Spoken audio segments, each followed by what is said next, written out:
14 high tops for snow, and I brought them here because I thought it was going to be snowy, but we'll try them out today. My first round of disc golf in high top shoot. In the high top fades. Some skip shots today. Skippy? On the ice. Ooh, that'd be fun.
So Paige, Jay asks, how do you throw longer putts outside the circle? I'm a spin putter, but don't feel like I have much distance in putting. Well, it's relative to your power, really. For me, just because I'm outside the circle doesn't mean I'm jump putting. I don't start jump putting until probably 45, 50 feet. For me, I'm putting a lot of weight on my back leg and coming off of it into the disc. The farther and farther back I get, the more of my back leg I really enforce and push off of. If I'm really far, I actually, maybe this distance actually, I'll actually do kind of like a walk up to it. And we're gonna try to do this trick putt because Eric's holding the basket. But I'll kind of, you know, if my marker's right here, I'll take a couple steps back even. And this is kind of unconventional, but it helps me put more power into the shot. So I'll take a couple steps and then jump into it. Go in. That one. I think that's it. So a lot of people are asking about casual rounds, Eric. When you're playing a casual round, are you still kind of practicing in your mind, or are you just kind of having fun? You know, it kind of depends on the casual round. A day like today, as windy as it is probably going to be more, let's go out, have fun, and throw some cool shots. But during the season, when I'm playing a casual round, I'm absolutely practicing on certain shots. I'm sorry, I gotta get the things out of your ear, buddy. Let me see. Did I get them all now? Casualty. Aww. You good? You good? Good boy. All right, so the tall grass is all OB. Okay. Road is all OB. Okay. And in between the basket, like 30 short, is a probably 60-foot wide Ditch? creek with water in it. Oh, really? How So far is basically- that from us right now? Long ways. The creek. Long ways, like Okay. 400 feet Okay. at least. Sweet.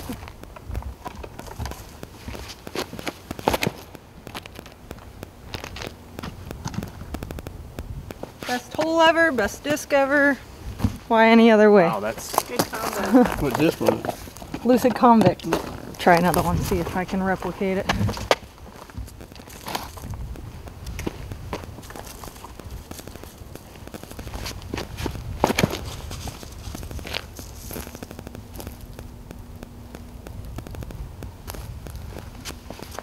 Amazing. yeah, just do that every time.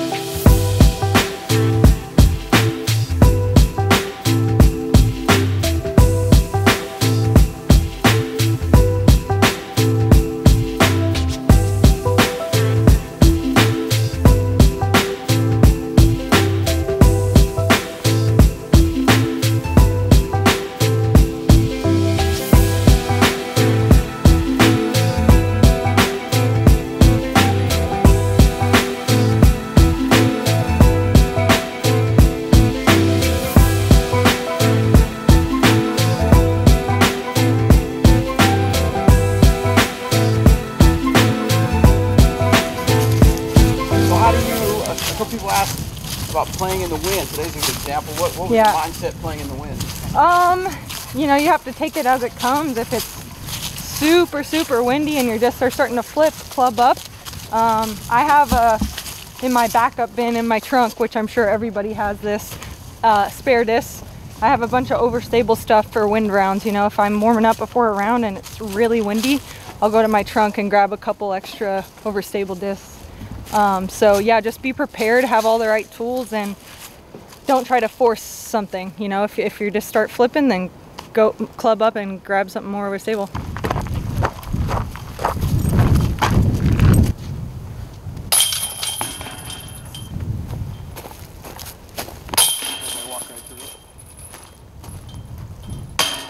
Do you agree? Someone said something about most poor shots are due to bad disc selection. Would you agree with that? For the most part, yeah. I mean, it really obviously depends on the shot, but the timing is a big thing that I think can turn into bad shots. Grip, conditions, wind, all kinds of aspects can go into bad shots, but probably one of the #1 reasons is disc selection. How does someone know if it's disc selection that's causing them to have bad shots? Honestly, if it's a tough one to answer, but it's really the best way to kind of explain disc selection and what you think you're doing wrong is if you could take your rating, for example. If you're a 920 rated player and you're playing a course alongside Paul Macbeth or one of these other top Ricky Wysocki's, and they're throwing, you know, their mids down a fairway and you're trying to throw your mid down a fairway, sometimes that's just not the case what you need to be doing. There's fairway drivers, there's distance drivers out there that possibly could work to your advantage a little bit better. Instead of trying to play like a top player, stay in your comfort zone. 4 holes in, I'm liking it.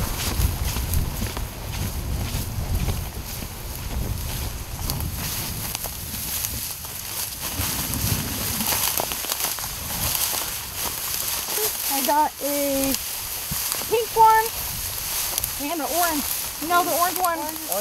Yeah, orange is in the fairway. Man, this stuff's pretty thick.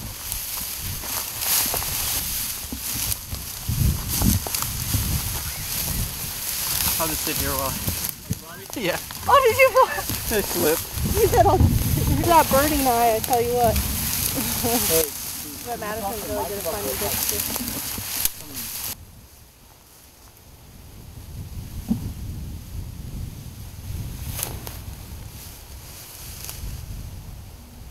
Nice. On it. Sit.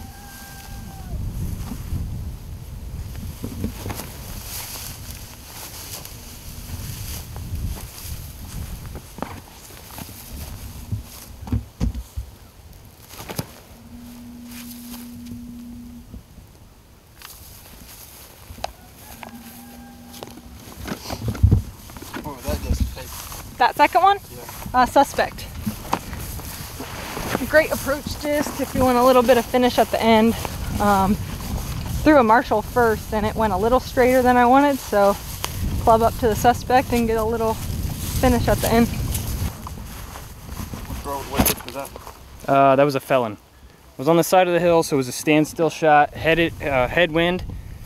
So I wanted to throw something stable enough that's going to come back at the end for sure. Because when I'm standing still, I have not quite as much power behind my shot, but with the headwind I can throw it nice and flat and know that the Felon's going to finish for me.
narrow fairways or narrow shots? What do you kind of going through your mind with tight shots like this? I try to choose a disc that's a little slower, and typically, like on this hole in particular, I would be throwing a putter or trying the sidearm gap. But if that sidearm gap's not there and it's a really tight fairway like this, I'll club down to a putter, just because I know if it hits a tree, it's not going to get as much kick as a more fast disc would. So I'm throwing standstill, not a whole lot of power, and just using the glide to its advantage. Which one they use? I would be using a Marshall on this hole. Marshall. Throw on? Yep.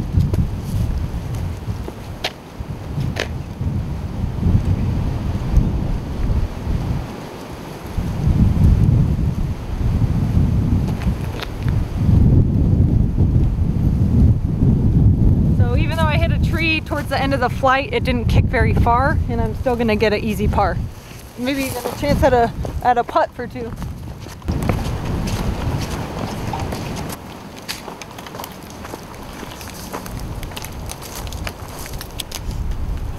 Yo.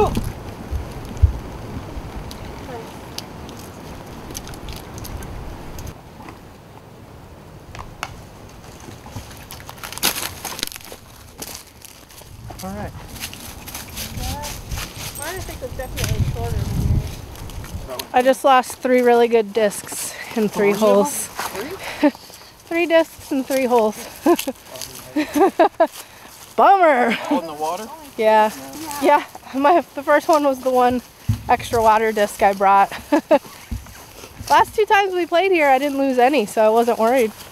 But happens sometimes.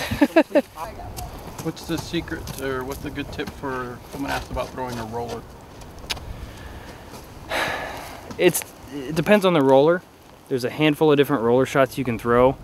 Cut roller, which is something that you put down on the ground a little bit faster, a little bit more overstable disc to get it to go left as a right-handed player.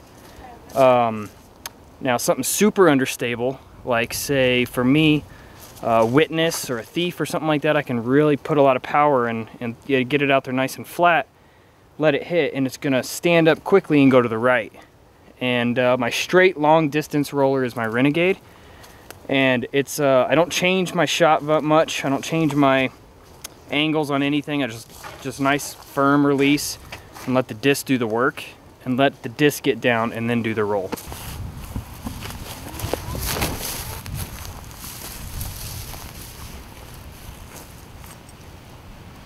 Look at the Death Star 80 past it. Oh, wider for sure. Woo! Water? No. No? Big time. Cool.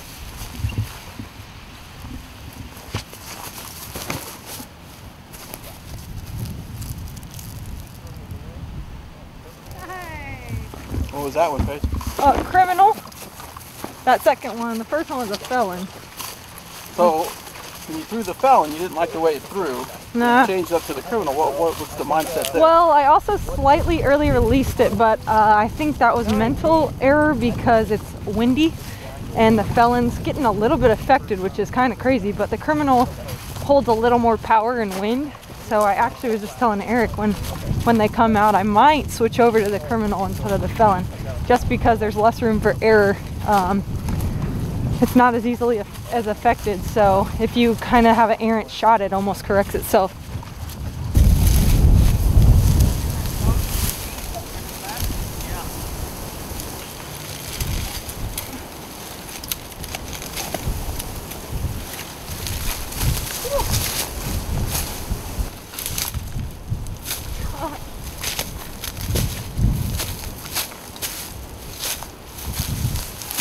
Not good in there. Aim wider. Okay. God, it's just out of control.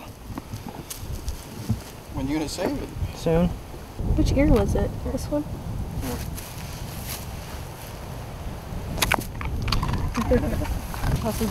It's flying perfectly. The bio. Like a hyzer Just flip. perfectly for what I was using the flow for. Yep. Straight driver shot.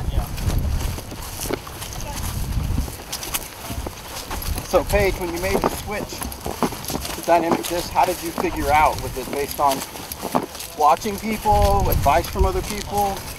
As far as like picking discs? Yeah. A lot was Eric's advice. We were both sponsored with Discraft at the same time, and he helped me choose those discs, so he knew all the disc types that I liked. So when I switched over, you know, he made the same switch from Discraft to Dynamic. He recommended a lot of discs, and also I just heard a lot of good things. I knew of the Felon from Ricky's, like famous for throwing the Felon well. Everybody raves about the Judge, so you know, just tried a bunch of discs and narrowed it down, and yeah. How that's impossible to even get it there.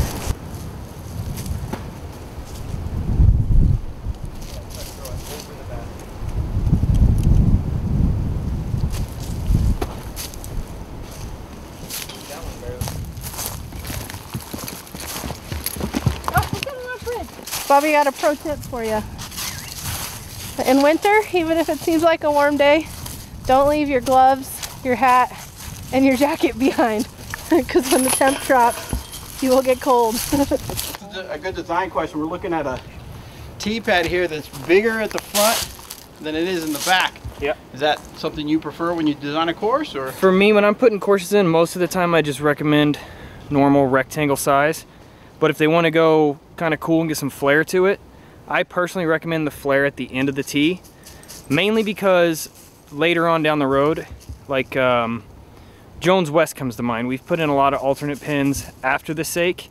We've lost trees, you know, for whatever reason you need to move pins here and there. And if you want to put one off to the left of the tee or off to the right a little bit, having a rectangle tee or one that flares out in at the end isn't work as well as when it flares out, so you have more room to work on the tee pad for different angles.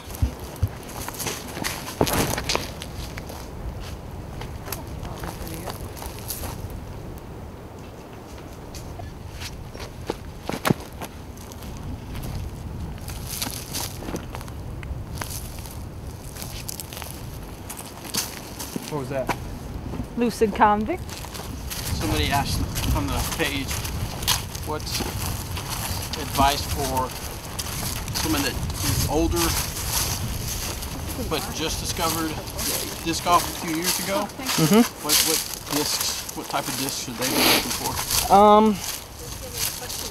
If you're just learning the game and you haven't really experienced throwing a lot of discs yet, I would recommend starting out with the easy to use line or easy to throw line, either one. Grab a breakout, see how that thing flies for you. If you start flipping it over a little bit more and more, then you can kind of disc up to maybe a Witness or an Escape or a EMAC Truth or a Convict. Any of those neutral flying low speed drivers or mids is what I recommend.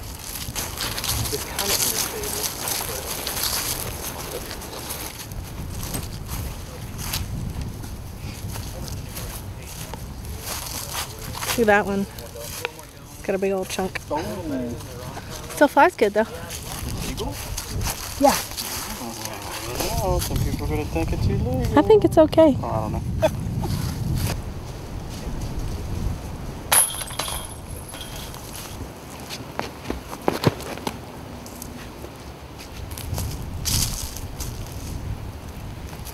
Talk to me about weight transfer.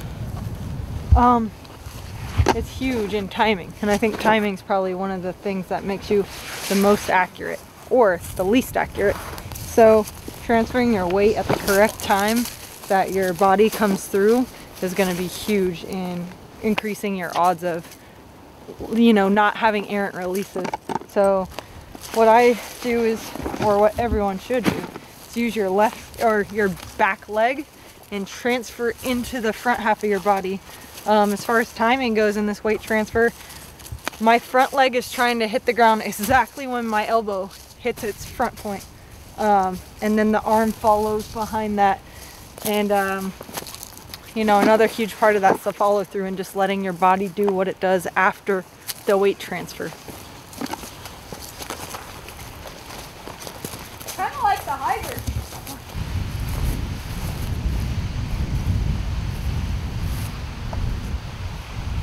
Beef. That's that super soft one. Yeah, super soft good. Justice? Why'd you get super soft? Well, the wind is right here moving left to right, and I don't have a direct straight shot, so I had to go up high over. And so something that's stable coming down on this line, the wind is going to want to push it right and push it down. So I wanted to throw it up over the top of the tree, kind of at the basket, and absorb the hit on the ground so I don't get a lot of skip or pop and roll away. Somebody wants to hear your Beth Chewbacca impression. Have Denise do it. She's better than me. I only look like him. She does the voiceover. Denise, Yes. give us your best Chewbacca impression. That wasn't very good, but that was my best. You got a Chewbacca? Chewbacca? Oh, the noise? No, an outfit. You I got don't a think so. No? Ah. Arr. I'm trying to get Ralph to get out there and take a picture. Tell me when I'm centered. Ready? Let me take a couple. Cool. Okay, how do I get off? Now, yeah. Yeah. You don't? What you gonna throw? Probably sheriff. Well, we'll see. Let's see. Pretty strong headwind, so see if it holds up in this headwind. Ralphie, my hands are cold. It might hit you. Alright, he's fine. Okay. Oh God. Trust me. Woo. Yeah, it's to the point where when it comes down. All right, one more trespass. This one's gonna be the one.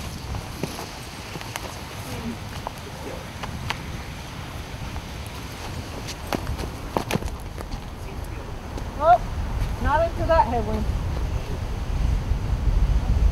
Glides for days though. Yeah. Not all practice is good practice. It's a good tip. Sometimes you go out to the field and it's just not your day. You know, when you have those bad putting days. Well, I get those bad throwing days also, and I think you try to force it and it's not your day. You're just gonna mentally mess with you and turns into bad practice. Just go inside, maybe just do this, and you're still getting practice in with muscle memory and repetition, and not getting so aggravated with putts that aren't going your way, or drives.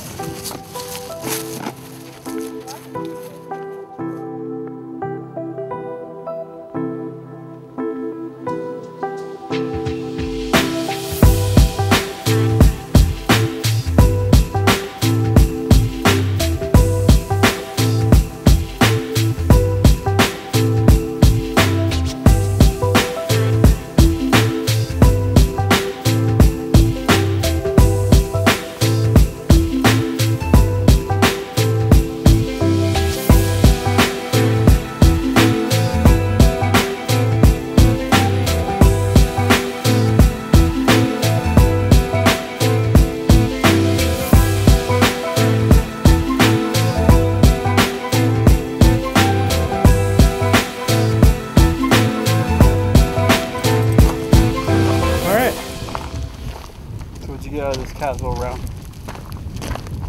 Pneumonia? No, actually some good solid practice if the wind's up for GBO, which there is a chance. I mean, it's always 5 to 10 mile an hour more out here than it is down in town. So on windy days, I actually like to come out to a course like this and get those practice shots in, because it really helps out when you show up for tournament time and the conditions aren't the best. It's okay. Paige, you learn anything? What did I learn? Keep a better eye on your discs. I left 2 out there, so if anyone wants one, come to Olpe, find it. And what else did I learn? Let's see, the sheriff goes real far. Hi, darling. Criminal is probably taking the felon out of my bag. And stay in bounds.